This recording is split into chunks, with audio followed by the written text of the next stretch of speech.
Time and time again, it has been said that Black Americans have no culture, yet are the most imitated and cosplayed. Hashi Squillo, I'm Vanessa the Manifesta, otherwise known as the witch that talks about shh, and let's get into it. You may have heard the saying that African Americans have no culture, which couldn't be further from the truth. To my fellow Black Americans, this is my love letter to you. African American vernacular English is always mentioned when talking about language within reference to the Black community in America. It's slang, but it's even more than that.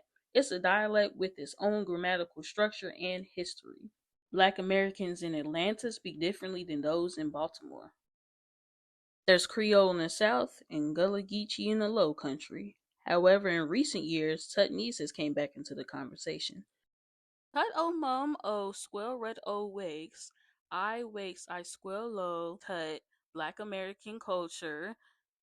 Sus tut a yak e dud tut you none e dud. Tutnese is a native language to African Americans created by enslaved black people in the South. It was created to communicate amongst each other in secret while not being able to speak the native languages of Africa. However, because of the history of colonialism, it is a closed language that cannot be taught to outsiders, not even of the diaspora. There are a plethora of other languages as well. These dialects and languages have each in their own way shaped Black America today and showcase the resiliency of our people. Boom, language. When we get into the fashion of Black Americans, we can document our influences all the way back to Louisiana. In 1768, the governor of Louisiana enacted the Tignon Law. It kept Creole black women at the time from wearing their hair out. This law was created because white women were noticing white men noticing black women, and they did not like that. They didn't like that black women had confidence and how it radiated in their auras. Even when they were made to cover up their hair, guess what they did? They adorned their hair wraps with different accessories, and guess who heard about it?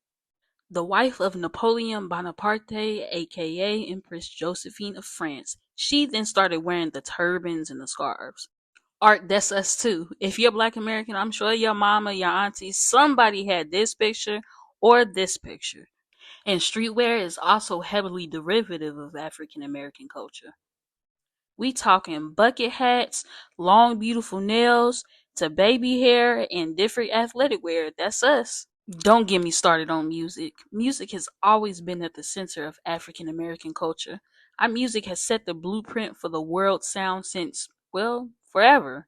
We have been the creators, game changers, and the pioneers. Artists like Chuck Berry, Little Richard, and Jimi Hendrix have laid down the foundation for rock music imitated by Elvis. Country is rooted in blues and folk music created by African Americans. And if you've ever been to a black church, you already know gospel was created by us. Gospel sung by African American artists conveys the message of our spiritual connections and experiences.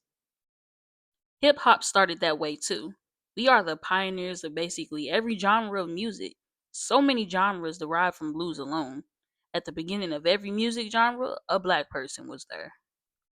From music then came dances such as tap dancing, swing, the Dougie, hit them folks, and much more. These dances have been one of the many artistic expressions that we have historically partaken in, whether it was from pain or whether it was from joy. Our food is an example of the natural alchemy as African Americans that we possess too. Chitlins is one of the best examples. It was considered scraps and a food that people turn their noses up at. Now, for many black families, it's considered a must at holidays like Thanksgiving. It's not just chitlins either. Look at fried chicken. Where does the best chicken come from? In the heart of our neighborhoods in a small local chicken spot tucked away from mainstream eateries. That's where you'll find the chicken with the best flavor. We've taken a simple dish and made it one of the biggest staples of a meal. It's not just soul food that we spend, even when it isn't soul food, when we cook it, we do it justice. We make it uniquely ours with the way we season food and our overall creativity. African Americans are alchemists by nature. Give us bottom of the barrel and we'll turn it into a delicacy. Here's a list of African American inventions.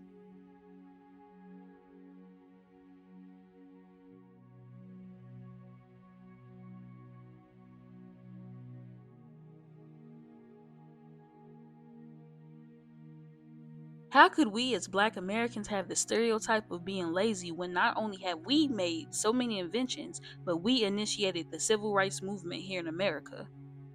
not only for rights and opportunities for black people, but for everyone else as well. Martin Luther King Jr. said in his I Have a Dream speech that one day, right down in Alabama, little black boys and black girls would be able to join hands with little white boys and white girls. He and many other black people at the time wanted equality, even though we needed equity and unity. There was boxing legend Muhammad Ali, who was one of the biggest symbols of resistance when he refused to be drafted into the Vietnam War, stating, "Why should they ask me to put on a uniform and go 10,000 miles from home and drop bombs and bullets on brown people in Vietnam while so called Negro people in Louisville are treated like dogs and denied simple human rights?" There are so many other civil rights leaders, but those are just two examples of African Americans who were catalysts in the civil rights movement. So many made sacrifices, some even sacrificing their own lives, both metaphorically and physically, to be the change they wanted to see. We have the American flag, but that wasn't really fitting for us in 1967, so the Black American flag was created. We even have Juneteenth, which is now a national holiday, created as a result of the ending of slavery. And we have Kwanzaa, and we have an anthem. If you have made it to the end of the video, I want to thank you for listening and learning with me today. And I encourage you to like, comment, and subscribe for more Black History content. And support me by shopping Gaylene'sDream.com.